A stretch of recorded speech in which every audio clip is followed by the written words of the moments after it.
आप क्यों इस साबित करने पर तुले हैं कि कांग्रेस और पूरा विपक्ष महिला विरोधी है? वो तो कह रहे हैं 2 दशक से आप मध्य प्रदेश में राज कर रहे हैं, ना 27% आरक्षण दे पाए, ना महिलाओं को पूरा अधिकार। नमस्कार समस्त पैनल और दर्शकगण को। किसी भी चीज को साबित करने के लिए कोई भी चीज प्रत्यक्षम किम प्रमाणम के साथ चलती है। जो चीज सामने दिख रही है उसको हमें साबित करने की आवश्यकता क्या है। डीलिमिटेशन को लेकर के इन्होंने उस 2023 में पास हुआ नारी शक्ति वंदन अधिनियम, उसमें इनबिल्ट है परिसीमन सेंसेक्स के आधार पर। सेंसेक्स करवाने के लिए जो टाइम लगना था उसके हिसाब से उन्होंने कहा 2011 की जनगणना के आधार पर करवा लेते हैं। वहां पर भी पूरा जो है कॉन्स्टिट्यूशनली चल रहे हैं। उसमें जब भी आरक्षण लागू होता है, जिस भी और उसका रोटेशन जो भी होता है, वो सारी चीजें कॉन्स्टिट्यूशन के अकॉर्डिंग होना चाहिए। तो अब जब डिलिमिटेशन और परिसीमन की जो बात होनी चाहिए थी, जिसको हम कह सकते हैं सेंसेक्स के लिए, तो उसमें अब आपत्ति क्यों हो रही है। और ये पहली बार तो है नहीं, जो भी रिजर्वेशन अप्लाई होता है आर्टिकल 81 कॉन्स्टिट्यूशन में है, आर्टिकल 82 ये बात कहता है, आर्टिकल 170 ये कहता है। तो जब आपको आर्टिकल्स के अकॉर्डिंग, और ये सब संवैधानिक प्रक्रियाएं हैं, तो ये चीजें पहली बार तो हुई नहीं है। तो अब इसका विरोध करके जो लोग बेवजह इसमें पेचीदगी फंसा रहे हो, जब नारी शक्ति बंधन अधिनियम लागू हुआ था उसमें ये दोनों चीजें लिखी हुई थी। तो या तो आपको उसी समय आपत्ति ले लेनी चाहिए थी, लेकिन आपको लगा 2023 का इलेक्शन और 2024 का इलेक्शन आपके लिए जरूरी है, तो आपने उस समय उसमें आपत्ति जताई नहीं। और आज जब उसको जब धरातल पर उतारने की बारी आ रही है तो आप बेवजह का उसको मुद्दा बना रहे हैं। तो मुझे समझ में नहीं आता। दूसरी चीज, आज 200 साल पहले अगर हम बात करते हैं 70-71 के करीबन, जब 543 सीट डिसाइड्स हुई है, उसको आज तक ढोने की भी आवश्यकता क्या है भाई। जनसंख्या बढ़ गई है, लोगों की सीमाएं बढ़ गई है, उस हिसाब से सांसद निधि, विधायक निधि, तो सारी अभी चीजों तो में प्रियंका जी परिवर्तन संसद होना में बिल चाहिए। लाए नहीं आप संशोधन का, ऐसी तो कोई बिल था नहीं वहां पे, लेकिन मुख्यमंत्री कह संशोधन रहे की हैं जरूरत उनको क्या है। महिला विरोधी।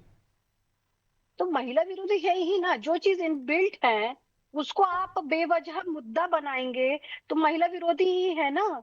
जब आप उसको लागू करना चाहते हैं तो लागू करने दीजिए, उसको ऊपर चर्चा करने की जगह आप उसका विरोध करना शुरू कर देते हैं, हंगामे करना शुरू कर देते हैं, वॉकआउट करना शुरू कर सकते हैं। चलिए, आपको लगता है कि अगर कोई चीज है तो उसमें भी कहा गया कि अमेंडमेंट के लिए समय दे दीजिए, उसको भी हम करवा देते हैं, तो आप उसमें भी पीछे हट गए, उसमें भी हट गए पीछे। ये तो वेणुगोपाल जी की जो शर्त थी उसको लागू करने के लिए अमित शाह जी ने समय मांगा, तो उसमें भी आप पीछे हट जाते। तो ठीक। यहाँ पर हिट एंड रन की पॉलिटिक्स क्यों करना है। चर्चा कीजिए ना, हम्म, सदन है ही चर्चा करने के लिए, चर्चा कीजिए, लेकिन करना नहीं है, आपको वॉक ओवर करना है। ठीक।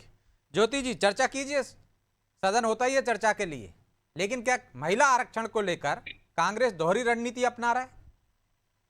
देखिए, सबसे पहले तो मैं ये बता देना चाहती हूँ, हमारे आपके अनादि चैनल के माध्यम से पूरे प्रदेश की जनता देख रही होगी, हमारी महिलाएं भी देख रही होंगी।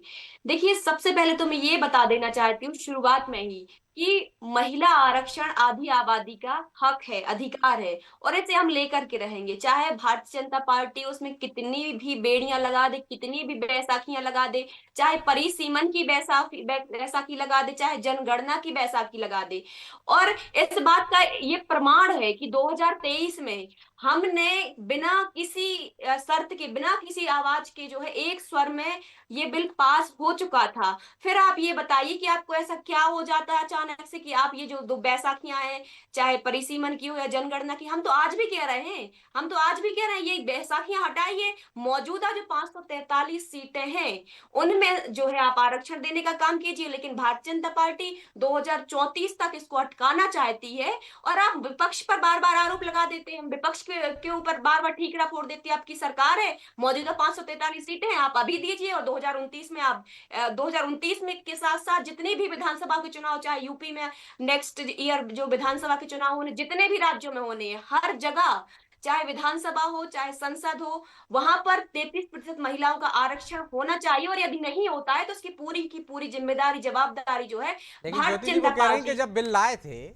उसी में ये प्रावधान था जिसका आपने समर्थन किया था, तो बाद में विरोध क्यों? देखिए, जब जब बिल लाए थे तब इस बिल में ये नहीं लिखा हुआ था कि ये जो आपने तो बैसाखियां जो है वो बाद में लगाई हुई थी।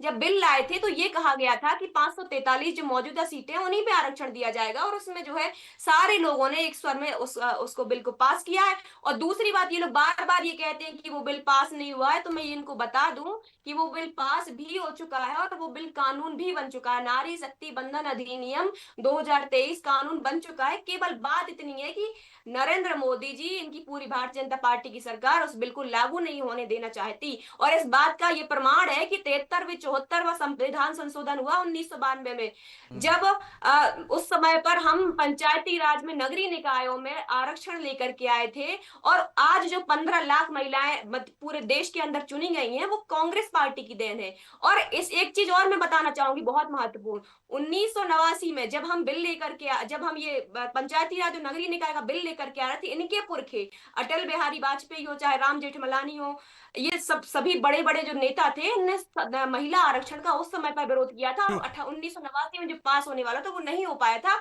उसके बाद 1992 में हुआ था। जी। ठीक।